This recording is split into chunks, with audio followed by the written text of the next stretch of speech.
Live from quarantine, it's LHSC Today with your host, Dean Luke, featuring guests Ty Dalrymple, Antreese Lacey, Julia Burke, Leah Lane, and with special guests from the Herbert School faculty.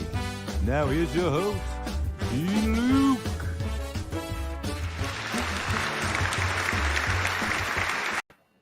Hey, everybody. Welcome to LHSC, Lawrence Herbert School of Communication Today. I've always wanted to be a talk show host, so I guess this was my chance.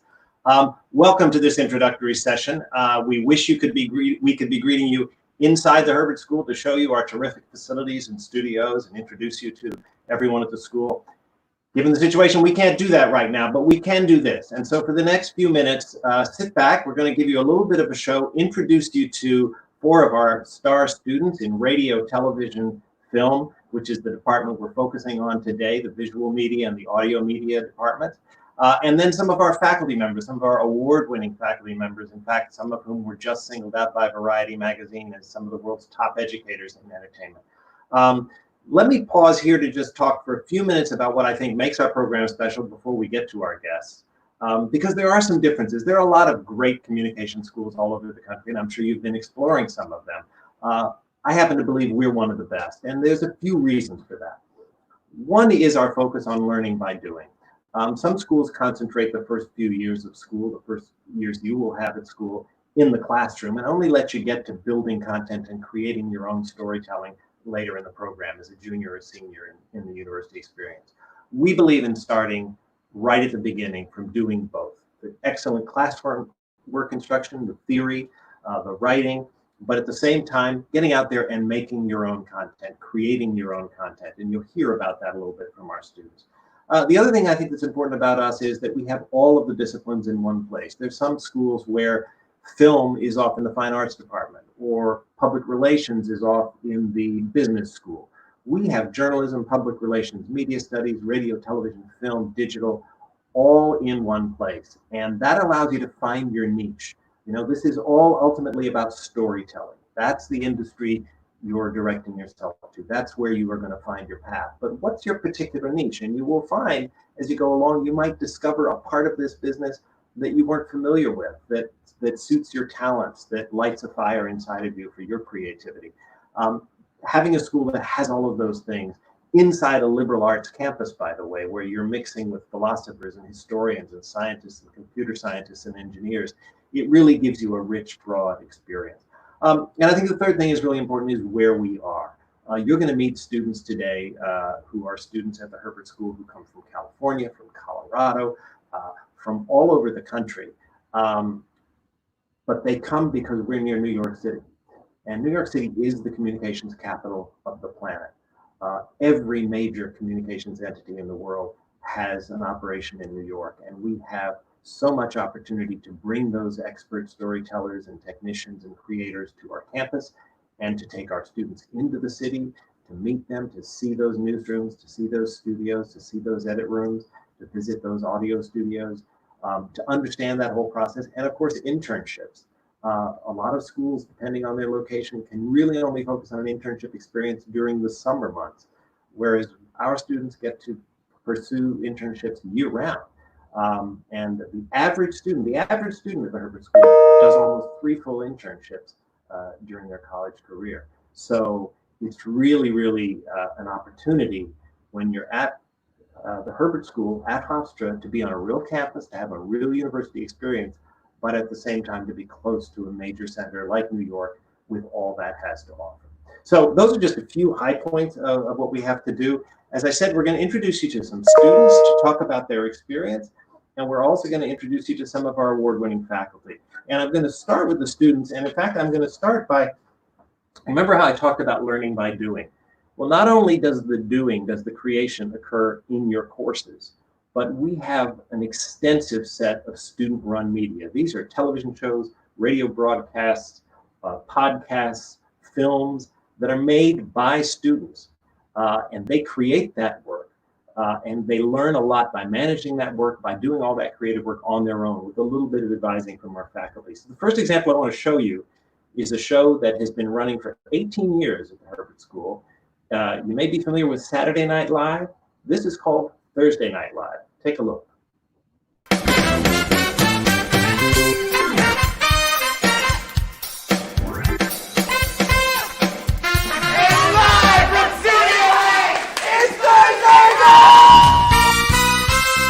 Reveal thyself! Reveal thyself? All right, Professor. I'm here to make a deal, score billions of dollars in cash, and be bald. Reef Witherspoon. Don't think it's really Thursday Night Live quality. Hello and welcome to Thursday News Break. I'm Robin Deering. And I'm Natalie Evans. Here are tonight's top stories. Have you ever been intrigued by the preachings of the Satanic Lord? So I get a little prickly down in me britches, if I'm being honest. I think I soiled my pants. With musical guest Ann O'Rourke, Punches Pilot, Holden, The Wavin' M.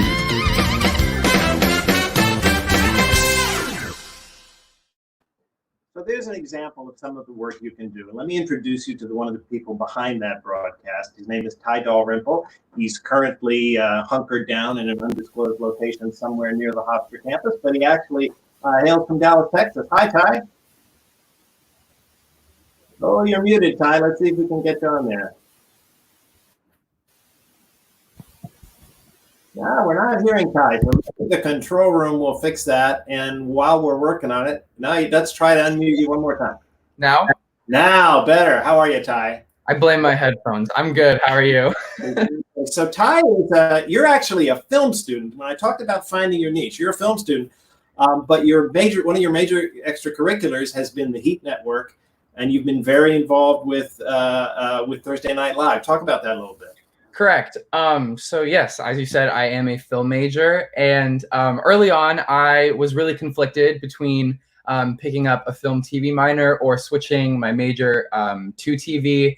I really thought that I could have TV be a minor, and that wasn't a thing, but that was okay. One of the things that I love most about the School of Comm is its flexibility, and even as a film major, I am still allowed and able to be a part of all of the TV shows that the Heat Network has to offer. And I've been able to be a part of TNL since my freshman year. And going into my senior year, I will be, I think, the first producer to be a film major and not a person who's not a TV major. So yeah, the flexibility and the freedom that you have as a student to participate in whatever corner of the School of Comm is huge. And it's really helped me do the film stuff that I want to do in the classroom and then do the TV stuff that I also want to do on the side. So it's really been a great joy. You know, it's an interesting thing. It's so interesting to hear you talk about film versus TV, because of course what we're seeing in the industry is those things are blending, right? Is Game of Thrones a TV show or a film? Right. I got to toot the horn of TNL a little bit, and we'll talk about your classroom work in a minute, but TNL, for all of you, you should know it's up for a college Emmy. The announcements of who will win that is in just a few weeks. I think we're up against this little school called Harvard, but be that as it may, we're very proud of that nomination. And we have several alums of TNL, including Michael O'Rourke, who was a producer last year, and Emma Clark from the class of 2015, who now work at SNL. So there's a real vibe and connection between NBC and Hofstra over that show. Let me ask you, also, because it's easy to focus on all the extracurricular stuff, but do you have a classroom memory, or do you have something that comes to mind that you want to share with young people who may be thinking about coming to the Herbert School, something that sticks with you from your instruction, from your professor? Oh, goodness. I've loved all my classes in my major. I think what's really stuck out to me is that fall semester of my freshman year, I had every single class with someone who I now consider my best friend, this guy named Joe Unda. We had every class together, same major, and that really bonded us. And we had our production classes together. We got to go through that, struggle through that, early days of college when you don't really know everyone yet and you haven't really found your footing. And it was really great to rely on each other to make our films and our production classes. So that was really, really incredible. I could go on about the faculty and everyone else and the way they break up the classes, because that's all great too. But I think the relationships with the faculty, as well as the people that you do have classes with, is extremely, extremely important. And it'll surprise you. You don't expect the things that happen to happen. So. Yeah. All right. Well, thank you, Ty. And, I'm watching those pictures of you, and it reminds me to also tell students a couple of things. One is, when you come to the Herbert School, you tend to live in the Herbert School, in your classes there and the work you're doing. But the other thing that I think is really important for the high school students who are with us is to not be intimidated. The number of times I have heard our students say they walked in scared that, oh my God, I'd never be able to do that. You watch that TNL open and you go, there's no way I could do that. I'm too shy, or I've never handled the equipment, and so forth. And the speed with which all of you teach each other, help each other, and turn into these incredibly skillful storytellers is great. So thanks for being with us, Ty. Stick around, because we may have some questions. And I want to encourage everybody watching this stream, if you have questions on Facebook, on YouTube, please post them. We'll do our best to respond as we go here. But let me introduce another student. This is a video and TV student, Leah Lane. She is a senior. She just graduated. So we want to congratulate her on that. She's from New York, from Westchester. Hi, Leah. How are you? I'm good. How are you doing? Oh, good. We just had a very emotional send-off the other night with your whole class on Zoom. It went for 2 hours, and we were all bawling. It was quite something. Yeah, I'm still getting over that.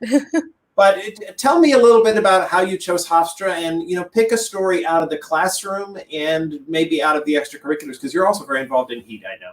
Yeah. So, oh my gosh, there's so many memories. I think that it's hard because when you say classroom, I mean, I don't think of the Herbert School as so much as like classroom settings. I got to go on the Hofstra LA trip, which was technically a class, but it was like a nearly 2-week immersive program where I was in LA with some of the top people in the industry. I got to go to like Warner Brothers Animation. I got to meet with Kieran Valla, who's an alumni whose show just got picked up by FX. And so I made some of the best connections of my life, but it was more than that, because I was also able to like strengthen the relationships with the students on the trip. So like the people who were on that trip with me, they're going to be some of the best friends I will have for life. And it's the same thing with the professors who went on the trip, Adria, Morozov, Gershon, who were on the trip with us. Like, we have such a deep connection because of that. And I was the kind of person that could never see myself like going to LA, taking that risk. And now that I've been there, we have connections, we have people we know. And so it feels like a lot more reasonable that I could see myself there one day. And that was a class, which is crazy. Not every school has that opportunity. Yeah, so we just actually saw a picture in front of the famous Paramount Gate, which if you're watching the Hollywood series, that Ace Studios is that gate. And in the building right behind that gate is the woman who runs physical production for Paramount Television, who's an alum of our school and hosted all of us there this winter. Leah is one of these students who takes advantage of every opportunity thrown her way. And you know what they say about success? It's preparation meets opportunity. And Leah's interned with Seth Meyers. You've interned at WABC. You've been very involved in HEAT. And one of the things I'm immensely proud of, and I want you to show a little clip of it, when your production class got canceled because of the pandemic, you didn't sit home and just watch Netflix. You created something else, a show called Pencil and Jest. Tell us a quick bit about that, and then we'll have the control room play it. Well, I don't want to discount the sitting at home with Netflix, because I've definitely done that too. But yeah, so I'm in the senior production class. It's called RTBF 165. The way the class works is every student pitches their own original show idea, and then about 5 shows get picked up. I pitched the show called Darcy Studio, which was a children's show. I'm really passionate about education, and I'm also really passionate about media and teaching. And so it kind of blended my interests. So I pitched that show. It ended up getting picked up by Randy, who's the professor of the class. And so we were in the midst of producing it, trying to figure out how to do the sets, casting, really the whole immersive experience in regards to producing, writing a script. But obviously, you know, things happen. No one foresaw a pandemic coming. And so we all had to go home and we had to stop production. And, you know, it was honestly, it was really sad and it was really hard at first. But I had a puppet, which I purchased for the show, which you'll see. And it was expensive and I didn't want to put that to waste. So I thought, you know, I have my family at home who are willing to help me with whatever I need. And I have this puppet. So like, let's try to figure out a way where we can educate kids on what's happening in the world. And I can still try to make something. And, you know, it's not perfect yet, but we're still working on it. And I'm really excited about it. Yeah. So the show is Pencil and Jess. It stars my 8-year-old sister and a puppet named Pencil, which my other sister is doing. Yeah. Hey everyone! I'm here to interview people about what they're doing to keep busy during the quarantine. This might be harder than I thought. Oh, hey you! Can I interview you? Sorry, we have to stay 6 feet apart. That's okay, I can make this work. Okay, I guess. How's the quarantine going? Tangerine? Those are my favorite citrus fruits. Me too! Wow, that was a great interview. Back to you, Jess. Is that it? Is the interview over? That's great. That was really fun. Well, Leah, congratulations on that. You know, it's very important to stay productive. And one of the things we're seeing across all of our shows, all the Heat extracurricular shows have produced editions during the pandemic. Just like Hollywood is adapting and the news industry is adapting, all of our students are adapting to producing content this way. So stick around. We probably have some questions for you later, but I want to move on now. I want to talk to somebody in our film program. So Antrice Lacey is joining us from Colorado. She's a senior in video, television, and film. And part of the senior experience, hi Antrice. Hello. Experience is producing a senior film, a capstone film. It's a very important, intensive project that every student does. And Antrice was producing her film this year. It would have been showing in a live film festival we'd be doing this week. But we can't do that. But I want Antrice to talk a little bit about your hostel experience, how you came to find us, and then why don't you set up a clip from your film, which is called The Color in Grief. Yeah, so my choices for college actually came down between the East Coast and the West Coast. So essentially, I already knew that I wasn't going to be able to go and see these campuses. So my college picking came down between paper. So at the time going into my freshman year, I was interested in pursuing a double major in journalism and film with a minor in theater. So I looked at each of the schools, different schools that pertained for those interests. And I noticed that Hofstra is really good at journalism, theater, and film. So I knew that if I ended up changing my mind, I would stay in an apartment, a department that was really good for all three, versus the other school. They kind of had like a built-in film program where you had to build your degree. And I thought it was very beneficial by being in New York and being in a school that I didn't have to build my degree as I went. So that's how I chose Hofstra. So tell us about the film that you've completed and set up this clip we want to show. Yeah, so The Color in Grief is a film that follows my main character, Amory Knight, through her process of grief. So she recently lost her best friend to suicide. So the story just follows her journey of accepting what she couldn't do and finally getting to that moment of acceptance, because that kind of goes hand in hand with grief when you're dealing with grief, not going to acceptance. So the clip that's going to be shown is a sequence of like the flashback of her and her best friend's friendship, and then it kind of cuts back into her therapy session. A lot can change in a year. True. But not us. We will always be by each other's side. Forever. And always. Hey, Marie. Yeah, that was her therapy. You can see the quality of the film that you guys get to make. One of the things we're very proud of These are equipment, not only the faculty and the way they teach, but your ability to use the same equipment that the film industry uses. We just bought this year 3 ARRI Alexa cameras, which are the top-notch film camera that's used, I think, in 80% of the Oscar nominees this year. So it's a tremendous incentive to go forward. Thanks, Anne. Please stick around, please, because we are going to have, I know, a lot of questions about film. But I want to turn now to another student in our program in audio and radio. So Julia Burke is joining us. Julia is dialing in from the Bay Area in California. Hi, Julia. How are you? Hi, how are you? Great to see you. So Julia, you're an audio radio student, and I want you to talk, as I've asked the others, maybe a good experience from the classroom and instruction, as well as some extracurriculars, because you're very involved in a bunch of things in audio and radio extracurricularly, including our award-winning radio station, WRHU. It's the biggest student media organization on campus, one of the biggest anywhere on the East Coast, and a big part of the program for lots of people, not just audio radio students. Yeah, so, you know, the School of Comm is great because you can get involved in so much, which is what I do. I try to be involved in as much as I can.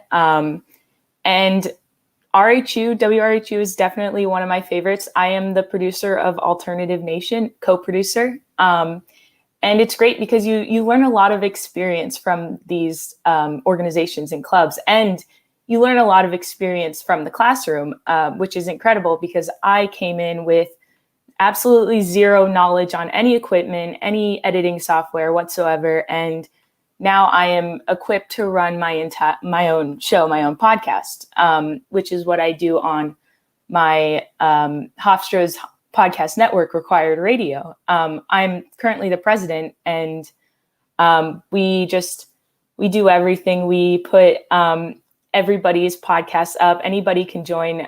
So it's an incredible experience. And there, like I said, there's just so much to do in and out of the classroom. Excellent. Talk to me a little bit about the students that are involved in audio radio, because the audio radio is the smallest academic program at the school, but it's so key because the audio radio skill applies to filmmaking. We have a whole sound sweetening suite for film students that involves that same technology. Podcasting is exploding around the country. And I've always made the case to people that even if you don't see yourself being in audio radio, the skills you learn there, both in production, but also in writing, in focusing on the spoken word, in narrative and in storytelling, is just huge. Yeah. So we are a very diverse group, I would say. We are small, but each of us bring our special own personalities, which is great because I've made lifelong friends that I never want to forget. And each of us have kind of our own idea of what we want to get into. So I want to be personally involved in podcasting. A friend of mine, she wants to be involved in Foley work with film, so audio Foley. Another friend of mine wants to do music show. So, it's incredible that we have all these opportunities in the classroom too, to learn about all of this stuff. I just finished a class. It was RTVF 91, which is an elective on announcing, which was great because we learned how to announce not just for what you would consider we didn't just announce for sports or music. We learned how to do commercials and overall announcing. So every course offers its own piece of the audio world. So I think that's the greatest part about each class, is that each class has that, special breaking up of different parts. Right. Fantastic. Thank you, Julia. Again, please stick around. So you've heard from Texas, New York, Colorado, and California. Now I want to introduce you to a few of our faculty members. We have 3 of them with us today. And each of them can provide some perspective on what we're doing. We have Russ Harbaugh from our film department. We have Jeff Carson from our television department. And we have Mario Murillo, who's the vice dean of the school and also from audio and radio. So I'm going to begin with Russ Harbaugh. If the control room can put him up. There he is. Hi, Russ. How are you? Hey, how are you guys? Great to see you. So Russ is, I'm going to toot his horn a bit. Russ is our professor of film, specifically in screenwriting. He is also a very accomplished director and writer in his own right. Directed an award-winning film, Love After Love, just named to Variety's list of top film educators in the country, in the world, actually. He and the next professor you're going to meet were 2 of 11 people named there. So, Russ, I wanted you to talk about the creative process and how you guide that in your instruction here, pushing through these multiple creative cycles you talk about. But I'm going to launch with a tough question we got from the chat room here from Justin Sindel, who has a very simple question. I want to be a Hollywood director. How do I get there? You got to make stuff. I mean, I think that there's probably as many answers to that question as there are directors in Hollywood. I don't think there is one path or like a checklist that you can make. And I think it's about making work and kind of figuring out how you can express yourself and like, what your vision of the world is and how you make sense of the world and what you see, like the decisions that are made in the movies that you love. I think it's, I don't know how you make it to Hollywood. And I kind of don't care in a way that I think a better question is like, what is a movie and like, how can you get at something new about the experience of being a human on the record? I think of like, I love movies deeply. I think that I draw meaning from them on a daily basis. And I think I believe in film school. I went to film school, not in undergrad, but I went through film school and had great film school professors that more than anything, I feel like taught me how to watch movies that move me and like see the decisions that are being made in them and to see how images can have different meaning and produce different feelings based on their organization and how you can kind of take advantage of an audience that way and push them and pull them in that kind of fun, delicious way that a good story is. And I think that, above all, a film program, and I think we do this here, but I think above all, a film program should offer students like the ability to make lots of different things and to go through the creative process multiple times, lots of times, because I think once you get out into the world, that routine is extremely helpful. And to be able to do that in an environment that is safe enough to take risks and fail and have that not matter, and to do that in an environment with other people who can help you both talk about story and the different considerations of story that are available to you, but also help you talk about and think about your specific personal way in which you generate material, which at the end of the day is the task. So I don't know. Was that a good answer to that? I think that's a very good answer. I think what sticks with me out of what you just said is that learning by doing, and not just once, but going through that cycle, getting used to the pressure and the push and pull, but doing it in a very intense environment, which it's got to be, but a collaborative environment with a lot of support is something we're very good at. Yeah, I agree. And the joy of it. I mean, I think even in that, it's so funny. I talk sometimes about how quickly you can tell if someone's in control of a movie or not. And we showed that, I don't know how many seconds that clip was, maybe 15. But it's beautiful. You can tell immediately someone's in control. That cut to the therapist's office is crushing, even though I don't have any further context to what's going on, just from the fingers holding to the person alone in a single shot, feels like something. It got me excited just over Zoom. Wow. That's nice. I hope Antrice is still listening. That's high praise indeed. Yeah, I wish we got to work together, actually. Oh, man. Well, you probably will when she hires you one day. Yeah. So let me thank you. Stand by, Russ, because we may have more questions. I want to move on to one of Russ's colleagues, Jeff Tarson. Jeff Tarson is involved in teaching writing on the television side. And as we've talked about, these things are kind of merging. And Jeff and Russ, both singled out by Variety, are both excellent in that space. And if Jeff is with us, I'd love to see him on the screen. Hey, there he is. Hi, Jeff. How are you? Hi, good. How are you? Good. So notwithstanding that we just saw you in a cameo on TNL saying yes, I wasn't expecting that. Saying something about your pants. We'll leave that aside. But one of the things you and I have talked about is, and I am confident this will resume, right before the pandemic, we were kind of entering a golden age of television scripted television production. Over 500, right? Yeah. It grows every year. How many scripted television series are in production every year? It's amazing right now. And you and Russ work together. Talk a little bit about the experience you deliver on the TV episodic writing side. And I know you work we have a new writers' room in the school that we opened last year. Talk a little bit about what you deliver in the class and what prospective students need to know.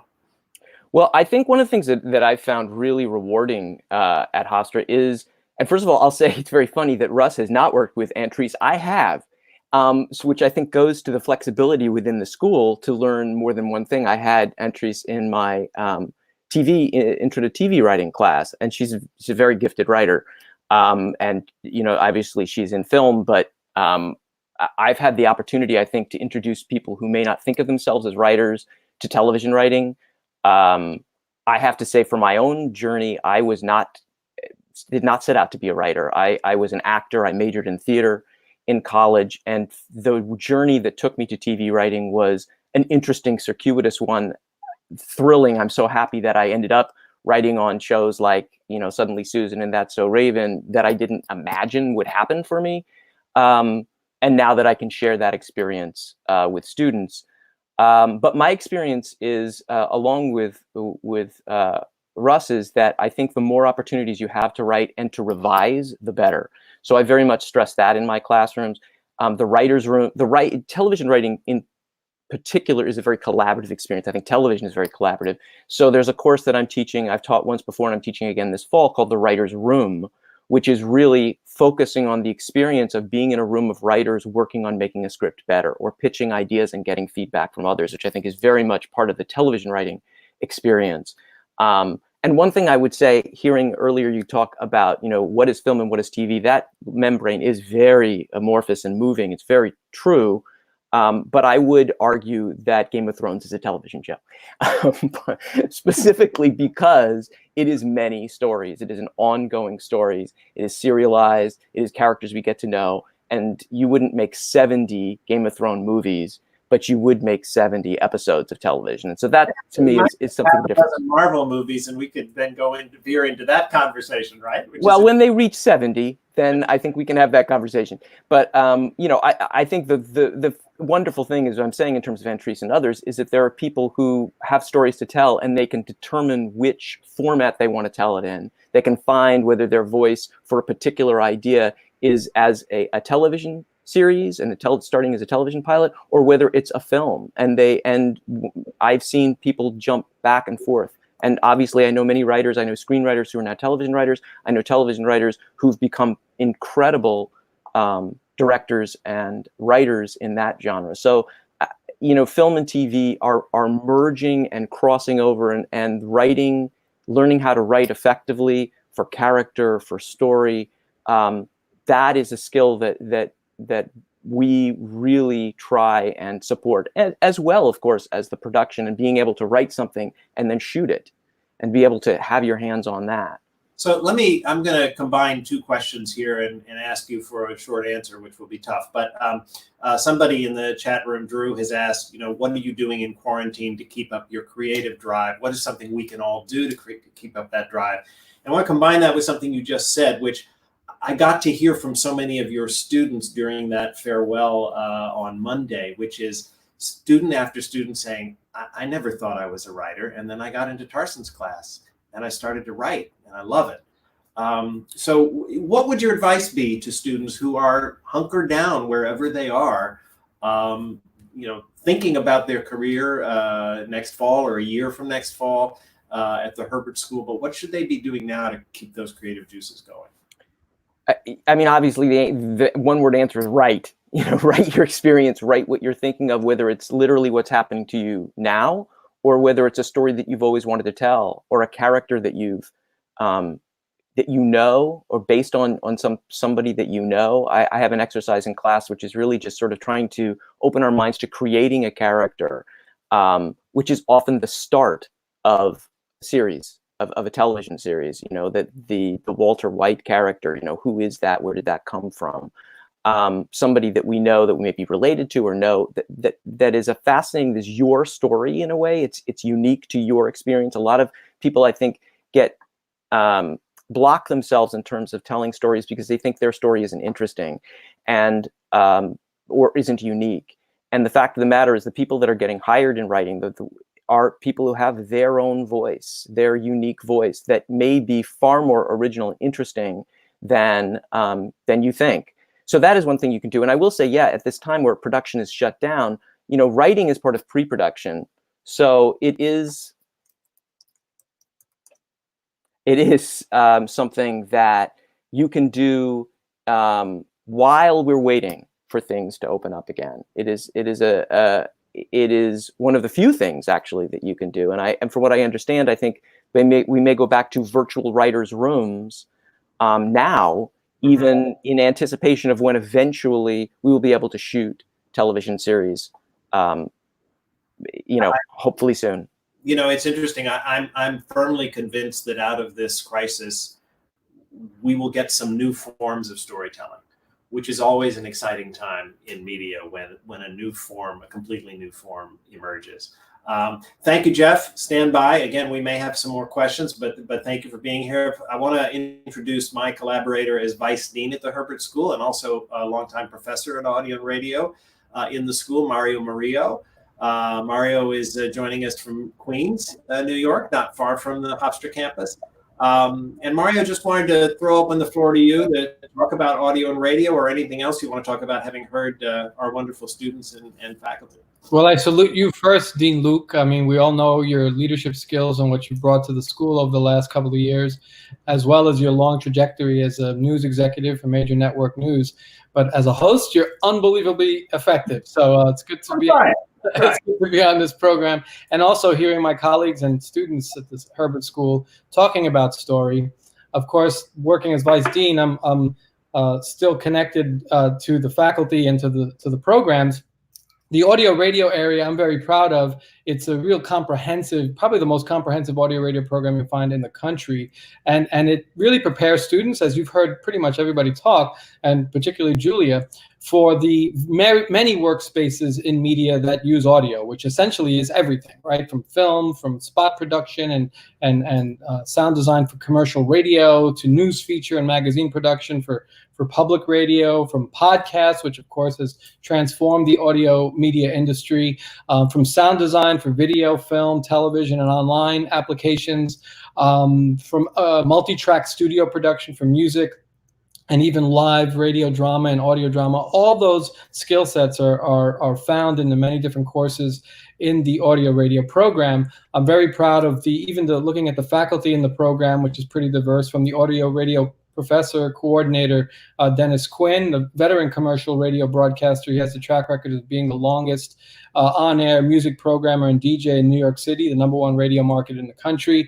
To myself, a long background in public and community radio and public affairs news and feature programming, and NPR and Pacifica. To our new adjunct professor who's going to be introducing a sports radio reporting class in the fall, Mark Ernay, who's the voice of sports for 1010 Wins, the all-news station here in New York City. So just the diversity of the faculty in the audio radio program demonstrates what the range of the courses are for students who might be interested in those areas. And it all comes back to storytelling, which I think is the thread of today's program. The storytelling is the most important aspect. Students in radio are telling stories. You know, you mentioned something too. I want to give you a minute to talk about, and then we'll go to Q&A. And again, if you're online watching us, please pump in any questions you'd like us to address here in the final 10 minutes of this program. But Mario, you've been very involved in our sports media concentration, which crosses journalism. It's mainly housed in journalism, but obviously there's a heavy broadcasting component to that. Sports broadcasting of all kinds is exploding. WRHU is very central. WRHU, which we've talked about, the radio station, is the only student-run radio station in the country that has a professional sports franchise. So if you're listening to the New York Islanders play hockey in the NHL on radio anywhere in the world, you're listening to the work of our students. So why don't you talk about that a little? And Matt's got a question on screen right now about interviewing musicians and athletes. Will attending Hofstra help him achieve that goal? Well, the sports program, it's a growing program that is interdisciplinary. It's primarily housed in the journalism department, but obviously in radio, television, film, so many students are involved in it.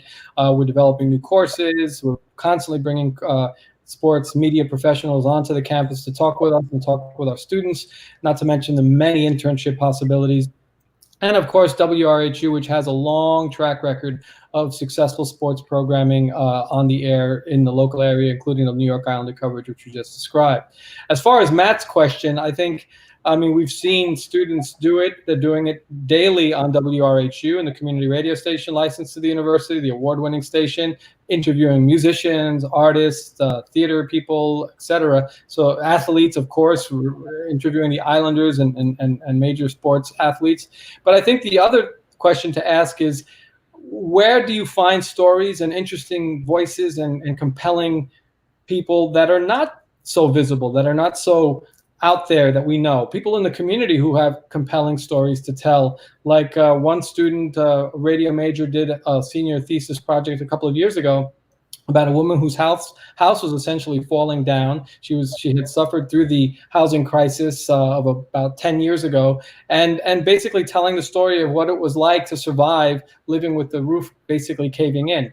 Other stories like that of people that don't have the spotlight on a daily basis. Sometimes those stories are even more compelling than the big celebrities that already have the platform. So I think that's what we do at the Hofstra, is really get students to think about where the interesting, compelling voices and stories really come from.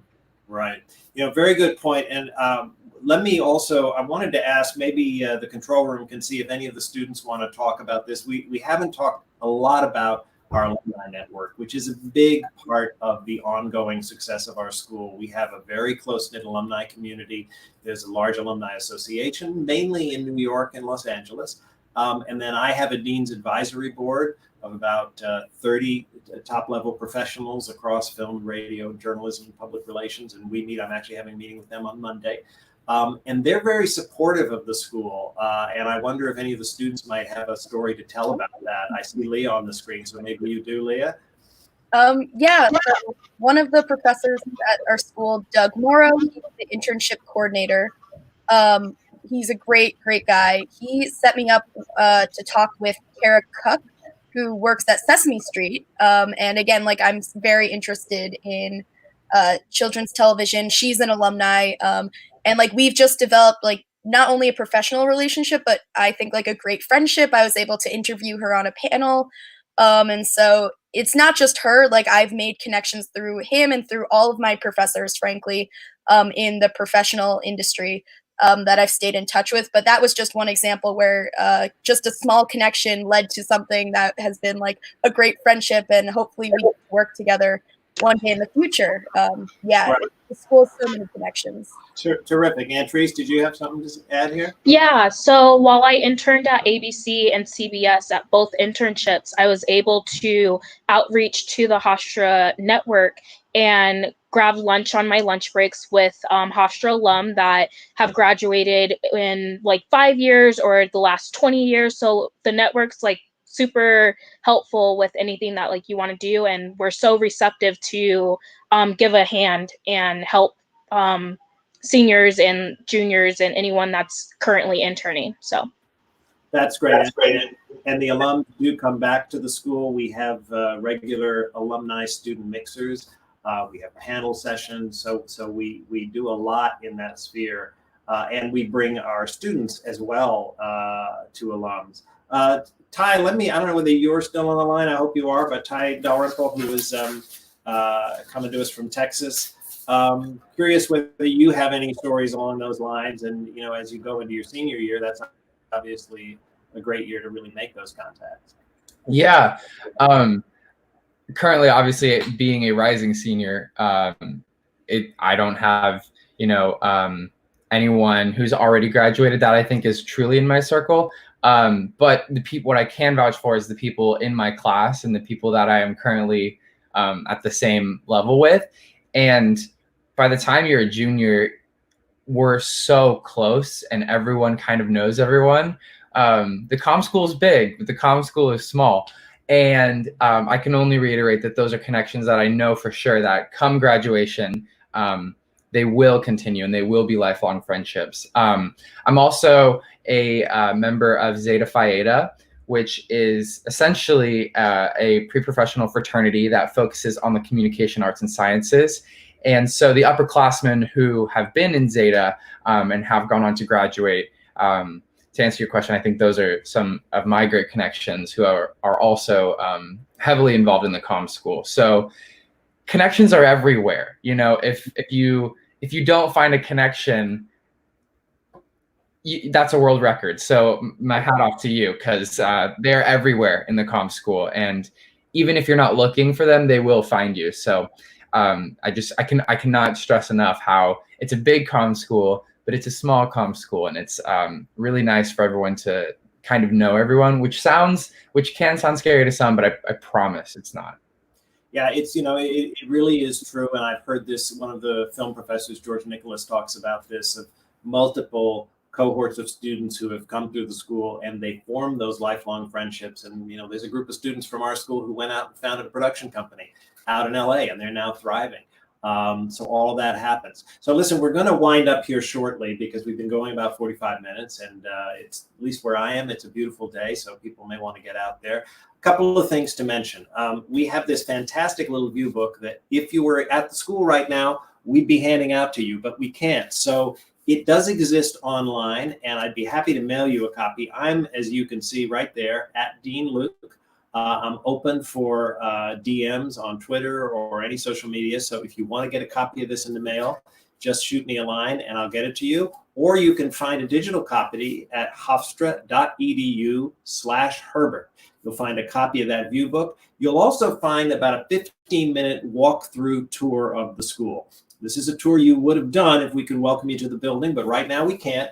So I went in and did kind of a night at the museum version of the tour. It's day at the Herbert School. And in about 15, 16 minutes, you'll see all the facilities and studios and edit rooms and classrooms and equipment that you would use. And don't be intimidated by that. It's there for our students to learn, and they do learn and they embrace it. And as you heard one of our students say, I never touched a piece of equipment until I got to school. And I guarantee you, if that's what you're interested in, you walk out with that skill. So that's where we're at right now. I think we're going to wrap it up. Let me bring up Mario Murillo one last time, if he's got any closing thoughts for our students from Vice Dean's office, and then we'll wrap it up. Well, thank you, Dean Luk. I think everybody, it's already been said, but I do want to reiterate the last point about how the Herbert School, although it's a mid-sized school, it does feel like a small liberal arts space, right? We have students that are engaged, working closely with faculty, and then we have the entire campus where students are also engaging with other units on campus, a whole many different disciplines in which the students have to obviously pick from as well. So it's a great experience, and then we're just a hop, skip, and a jump away from New York City, as you said, the media capital of the world, and it's a great opportunity. So we hope that many of you do reach out and visit us, and hopefully think about Hofstra as a great alternative. All right, thank you, Mario, and thank you everybody for joining us. I just want to wrap up. We'll put that slide up with the web address for you, hofstra.edu/Herbert, or as I say, at Dean Luk to contact me. But in the meantime, keep creating, keep thinking, stay safe, stay well, stay healthy.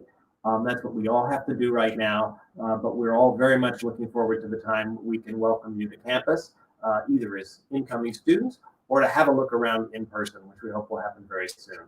So to all of our students, to Ty and Leah and Antrice and Julia and Professor Harbaugh and Professor Carson and Vice Dean Murillo, thank you very much. Thank you to David Henney in the control room, and we hope to talk to you soon. Stay safe. Be well.